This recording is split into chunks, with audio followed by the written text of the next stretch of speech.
Lynn's not home yet, she replied. She's not answering her phone either. I'm sure she's fine, he said, trying to soothe her nerves. His words were barely out when his phone rang. He looked at the screen and saw that it was Lynn. He frowned. She never called him, and certainly not at such a late hour. Hello? He said. Fraser, can you come to Fisherman's Bar? I'm trapped, she said, but the line went dead before he could reply. Hello? Hello? He called, but he was talking to no one. He hung up the phone, realizing that Natalia was right to worry. Lynn must have met with some trouble. Who was that? Asked Natalia. Fraser thought for a moment and decided not to tell her, deciding that it would be best not to worry her more than he needed to.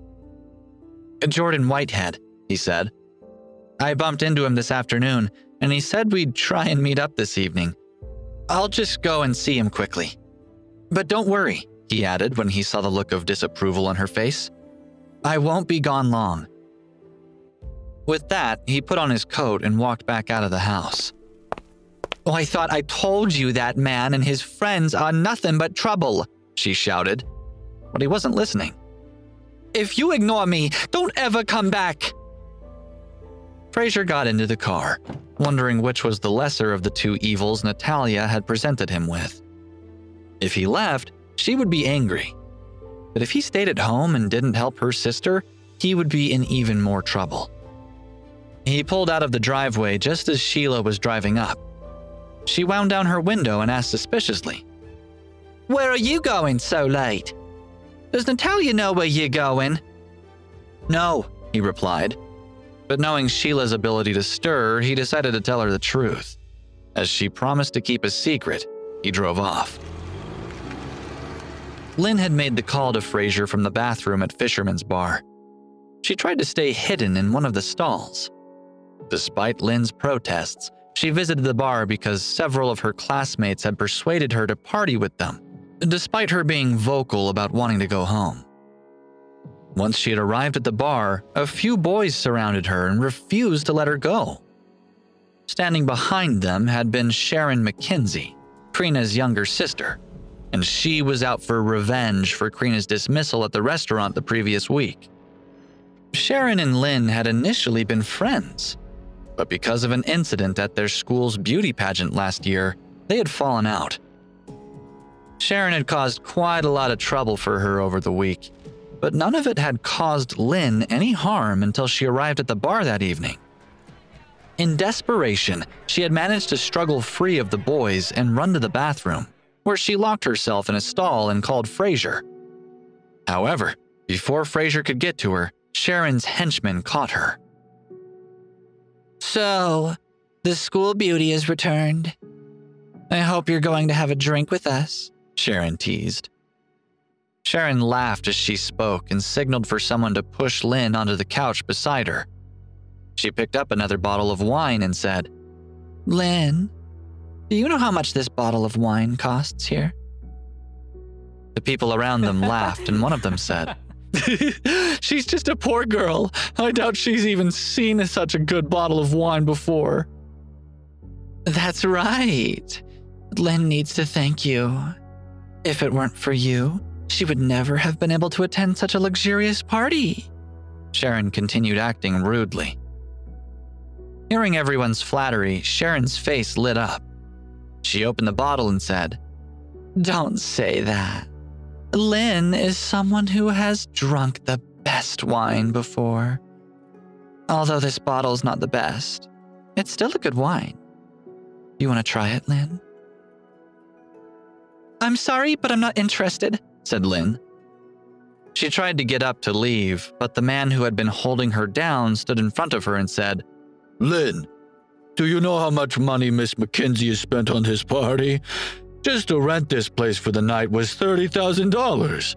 The food and wine you can see on this table cost several $1,000s more.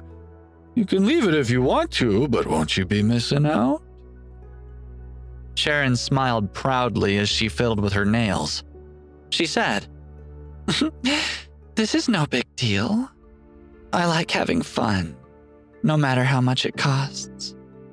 But since you don't want us to have a good time together, Lynn, then the least you can do is pay for the wine.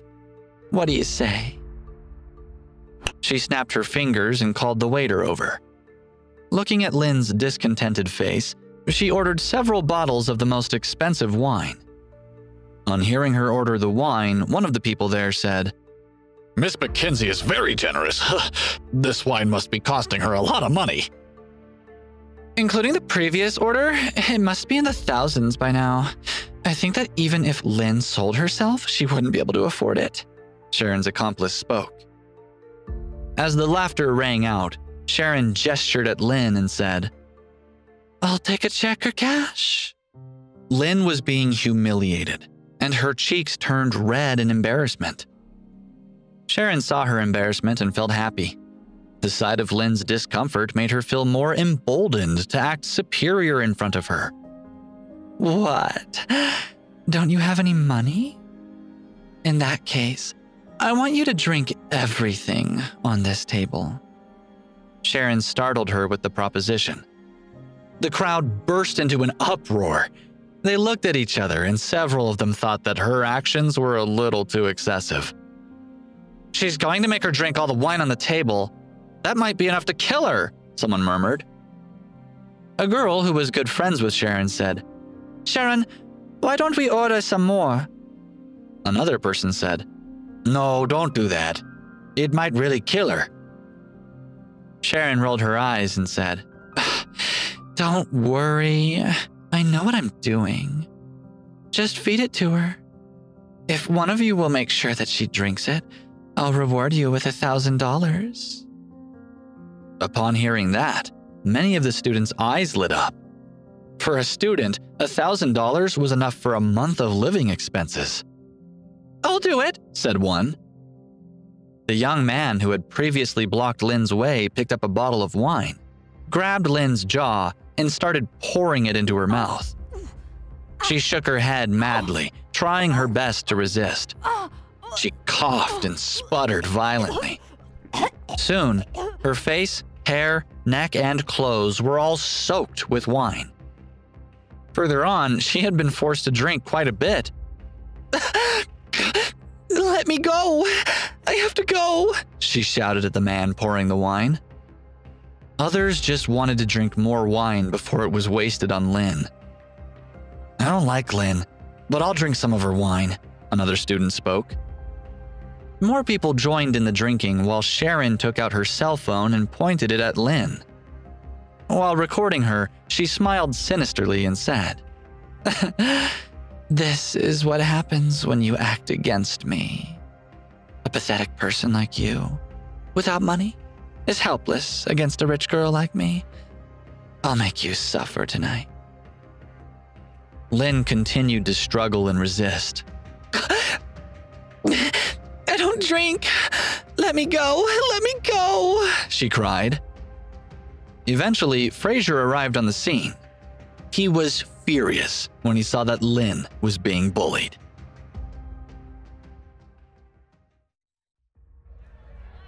He had seen bullies before, but he had rarely seen one who was so excessive. "Stop!" he shouted.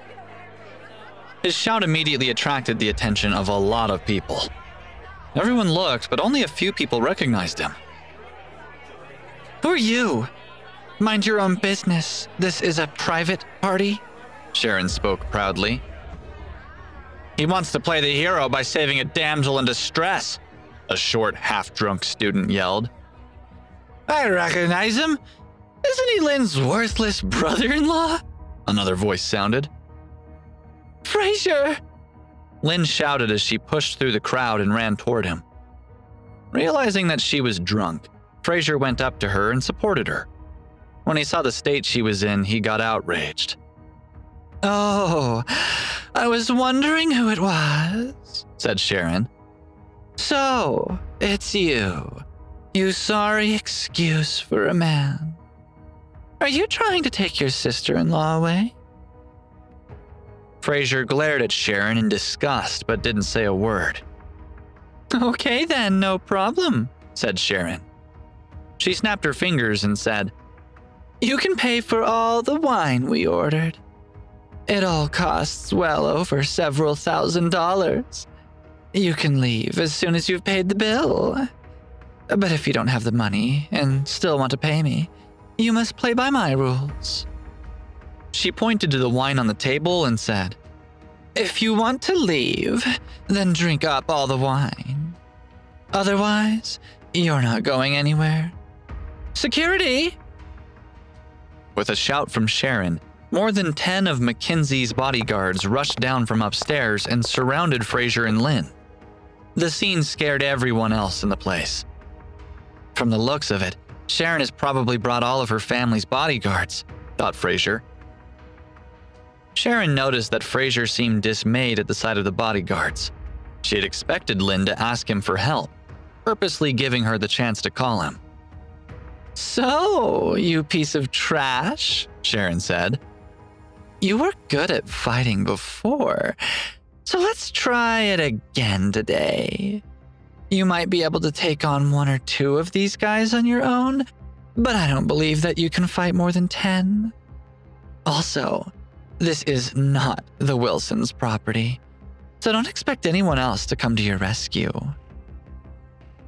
After listening to Sharon, Lynn shuddered and grabbed Fraser's arm. "Fraser, what should we do now? Why don't we call the police?" Lynn spoke in fear. "There's no need," he replied. He prepared himself to fight, but before he could make a move and teach those people a lesson, Henry called. Henry reported that he had finished doing what Fraser had previously asked him to take care of. He told him that Mackenzie's company had already gone bankrupt.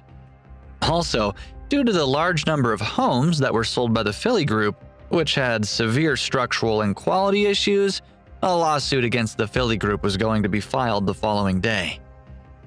"Ah, that saves me a lot of trouble," Fraser muttered to himself. He called over the bar owner, who had been watching the show. "What's the matter, mister?" the bar owner asked.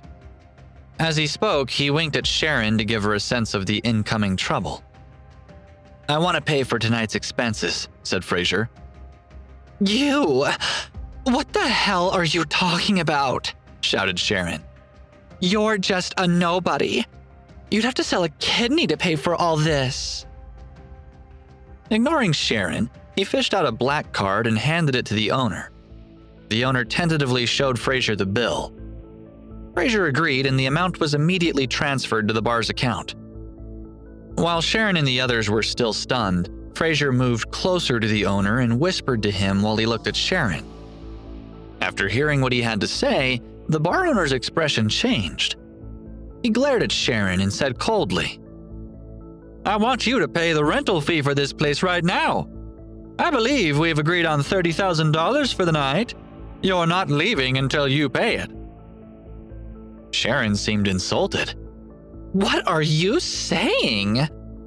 You're in the hospitality business, so you should have heard of the Mackenzie Club's reputation, right? I'm a member of the Mackenzie family. My dad gave me 3 credit cards, and they're worth millions. Do you honestly think that I won't be able to pay?" Sharon pointed at Fraser and said, "He's a nobody. How could he afford to pay you? He's married into a family that isn't even wealthy." She then turned to the bar owner and said, "You need to ask him about the source of the money he gave you." The owner smiled indifferently and said, "Miss Mackenzie, are you joking? As long as he has the money to give me, I don't care how he got it, even if he's stolen it. You, on the other hand, haven't paid your bill. You promised to pay $30,000 for the rental of this place, and I need the payment now." As he said that, he snapped his fingers at a beautiful woman at the front desk. "Go and take the payment from Miss Mackenzie," he asked her. "Yes, sir." The woman smiled and carried the card reader over to Sharon. "Miss Mackenzie, would you—" Sharon stopped her and said, "How dare you treat me like this? I'm a member of the Mackenzie family. so you don't have to chase me for payment. You can send an invoice to my family's offices." The woman stared at Sharon and felt a little afraid of her. She lowered her head, hoping that Sharon would just pay up. A staff member ran over and shouted, "Boss, there's big trouble." "What are you panicking about?" asked the owner. "What trouble are you talking about?" The man took out his cell phone and handed it to the boss. "Something has happened to the McKinsey family," the man said. "It looks like they've gone bankrupt." "Oh, crap," the owner muttered. If he still had doubts about Fraser and the news he had revealed earlier, those doubts had just evaporated. He strode over, took the card machine off his employee and handed it to Sharon. "Miss McKenzie, please settle the bill now," the owner demanded. Sharon looked indignant and said, "You can't. Cut the crap and pay the bill. Your family is broke, yet you still dare to come here to eat and drink? Are you trying to steal from me? Pay the damn bill." The owner was losing his cool. Sharon was shocked by the sudden change in the demeanor of the owner. She took out a card and swiped it. The machine beeped and displayed a message. Payment declined. "What?" She panicked and hastily took out another credit card. However, after swiping it, the notification sound was exactly the same. Payment declined. She nervously pulled out her last card and swiped it. The same message appeared, completely destroying her last sliver of hope. "It's over. I'm so humiliated," she thought. Seeing Sharon in such a state, the other people there began to stir, as if afraid that the bill would be apportioned to them. I've suddenly remembered that I still have something to do tonight, so I'll be leaving now," a student murmured, evidently lying. "I've drunk far too much this evening, so it's time I went home," another student lied. "My friend has booked a table at my favorite restaurant and is waiting for me. I can't get out of it. Bye." One by one, all of Sharon's apparent friends wanted to walk out on her. "If this bill isn't settled, no one will be able to leave," the owner shouted. Then a group of security guards rushed into the bar and surrounded Sharon and her friends. As for the McKenzie family's bodyguards, after seeing the news of the family's bankruptcy, they had already slipped away and left. If they weren't going to get paid, they wouldn't continue working. Sharon was utterly stunned. At that moment, she felt like she had lost her entire world. She burst into tears and gave her mother a call. However, when her father heard Sharon was in a bar and had spent $30,000 in one night, he was enraged and scolded her for her foolishness. After hanging up, Sharon cried even harder. However, the bar owner was clearly not sympathetic, so he ignored her distress.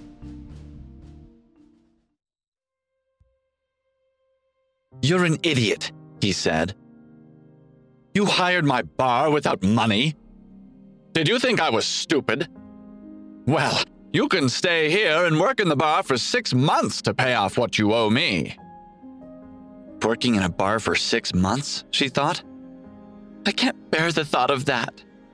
After doing it for 6 months, I'll feel like a piece of trash. She didn't dare think any further. Her eyes lit up after she glanced at Fraser. She went over to him and started begging.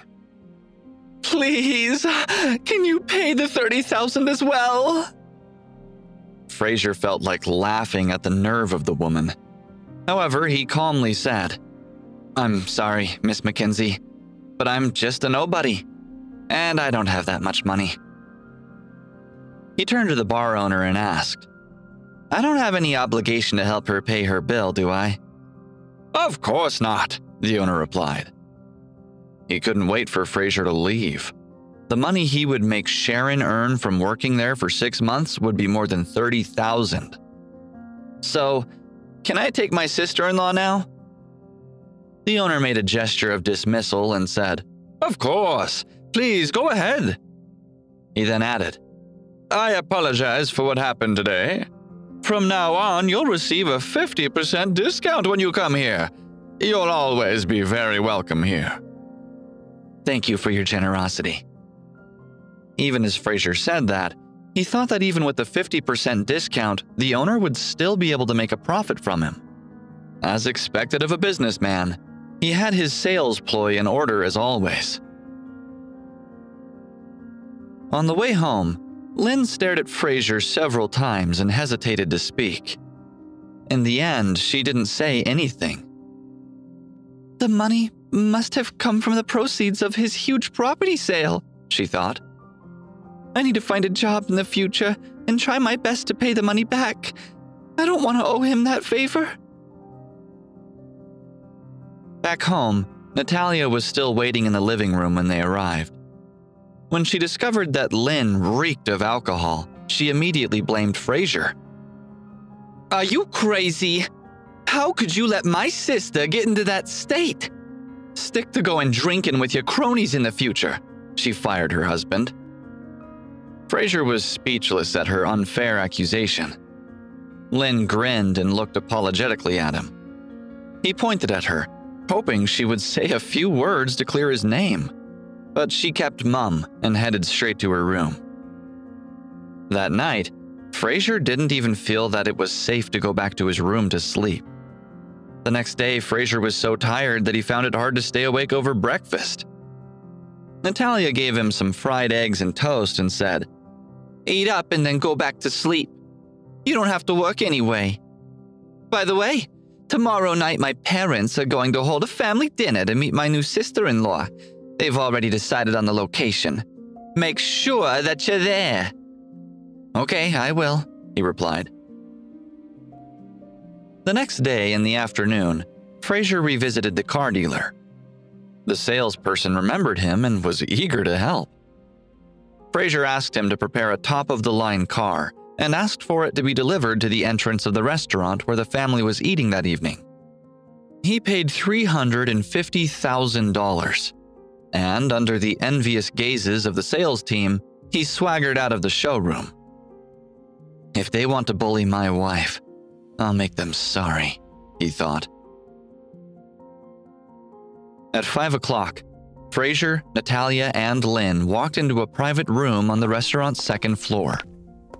As soon as they entered, they saw a pretty girl with her head down, sitting at the head of the table and playing on her phone. Natalia was annoyed to see her family smiling apologetically at her. Typically, on such grand occasions, the person sitting in the main seat would be hostess. Now, not only had he given up the top position, but he had given it up to an outsider he had never met before. Natalia found it challenging to suppress her disapproval. "So, I take it you're my brother's girlfriend, Pearl.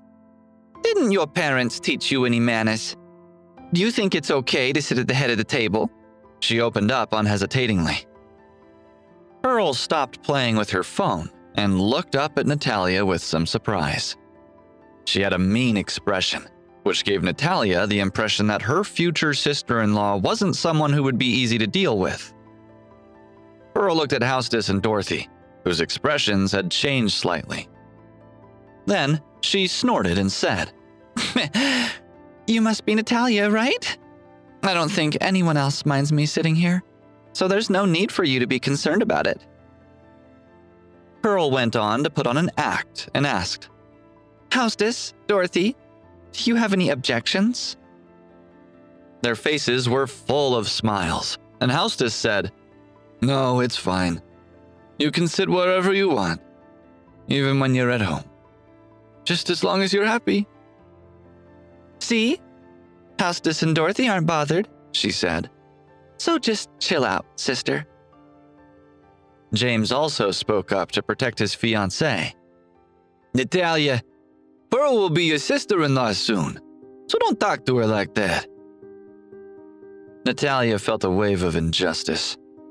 Previously, the most important person had been her father. However, now that Pearl was there, he had given up his status in the family. Seeing that his wife was about to say something to her father, Fraser pulled her aside and whispered, It's only a meal. Let's just get through this as peacefully as possible. Both Natalia and Lynn felt uneasy about their future sister-in-law. The more they looked at her, the more concerned they became about the Laplace family. They were already resentful toward her because they had been told they would have to leave the family home because of her. Fraser wanted to sit next to his wife, but before he could sit down, James kicked away the chair and, using his eyes, signaled toward another chair near the door. "Know your place, loser," he said. Natalia frowned when she heard that. Recently, her image of Fraser had changed a lot, so she wanted to speak up for him. However, thinking about how her husband had made her swallow the words she had been about to say to Pearl, she decided not to speak. As for Lynn, she always did as she was told in front of her parents and James. Fraser seemed to be used to it. He smiled and didn't care at all. He casually sat in the chair next to the door. After a while, the waiter came through, and he sat up. When the waiter had finally finished serving the dishes, James stood up, holding his glass, and introduced Pearl to everyone with a smile. Fraser noticed that while she was being introduced, she had a haughty look, and it was hard for him to tell what her feelings were toward James. He could not see what was so good about her, and why she had been able to turn the Laplace family upside down. James said, "I want to propose a toast to my darling Pearl, who is soon to be the newest member of this happy family. To Pearl." Pearl clinked her glass against those around her. However, she purposefully avoided Fraser's glass and smiled contemptuously at him. "You must be the Laplace's son-in-law, right?" she asked. "Yes, my name's Fraser." "I'm sorry," she said, "but being related to you is too embarrassing, so I don't want to drink with you." After saying that, she looked away and gulped down the wine in her glass. The atmosphere became awkward, and Fraser, whose glass was hanging in the air, took a sip of his drink and seemed not to care. In the 3 years he had been with the Laplace family, he hadn't tried to retain any pride. Even though he could endure the humiliation, it didn't mean that others could as well. His wife was one such example. Although Natalia had always looked down on Fraser, he was still her husband, and there was only so much she could take. She slammed her glass on the table, and, ignoring Dorothy's warning glance, she asked coldly, "Pearl, what exactly do you mean?" Hey guys, Fraser here. Listen to the full episode of Unraveling the Son-In-Law exclusively on Pocket FM app. Click the link in description to install the app now.